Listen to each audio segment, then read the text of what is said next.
Up News dipersembahkan oleh Universitas PGRI Semarang.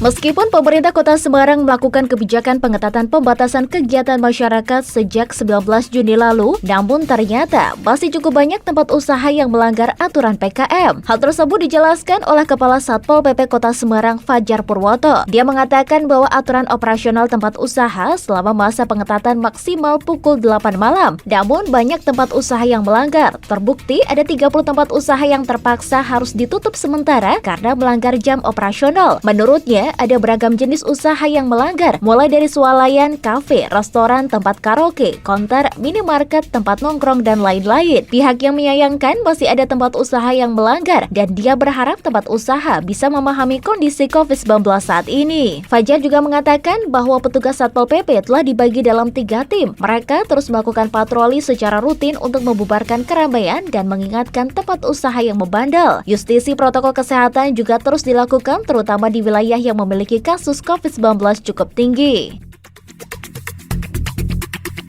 Wali Kota Semarang Hendrar Prihadi meminta para lurah mengaktifkan kembali tempat karantina terpusat tingkat kelurahan. Hal ini sebagai antisipasi jika kasus COVID-19 di Kota Semarang membludak. Saat ini, menurutnya, okupansi tempat karantina terpusat di Kota Semarang berada pada angka 84% dan pemerintah Kota Semarang bekerja sama dengan beberapa pihak swasta untuk menambah tempat karantina. Setidaknya, pekan lalu ada 500 tambahan tempat tidur isolasi dan penambahan tersebut dinilai masih cukup untuk menampung masyarakat yang terpapar COVID-19.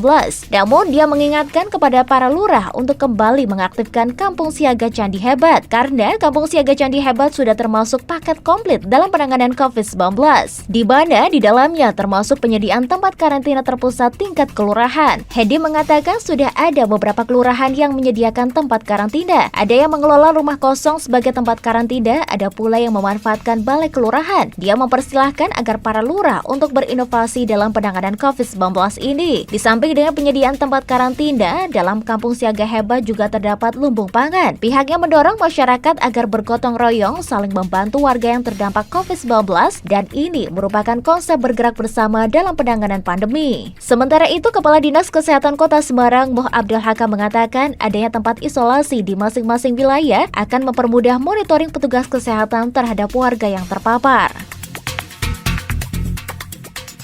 Dalam rangka memperingati Disnatalis Upgris ke-40, Unit Pelaksana Teknis Layanan Bahasa dan Sertifikasi Profesi bekerjasama dengan Program Studi Pendidikan Bahasa Inggris Universitas PGRI Semarang menggelar kuliah umum dengan tema Video Game Translation, What Makes It Different from the Others Audiovisual Translation. Kepala UPT Layanan Bahasa dan Sertifikasi Profesi Upgris, Dr. Diah Nugrahani SPD MHU mengungkapkan, persaingan dunia kerja membuat lulusan sarjana pendidikan harus bisa mempersiapkan diri menghadapi persaingan jumlah lowongan pekerjaan yang tersedia. Dan dalam kuliah umum tersebut, dia berharap agar mahasiswa bisa menangkap peluang-peluang yang ada. Dan pembicara kuliah umum Dr. SF Lutfi Argubi Purnomo mengatakan, menurutnya salah satu kesempatan yang bisa dimanfaatkan oleh lulusan sarjana pendidikan bahasa Inggris adalah dengan menjadi penerjemah. Namun menurutnya masih banyak lulusan pendidikan bahasa yang belum melihat peluang bagus tersebut. Demikian liputan tim pemberitaan melaporkan. Up News dipersembahkan oleh Universitas PGRI Semarang, The Leading University.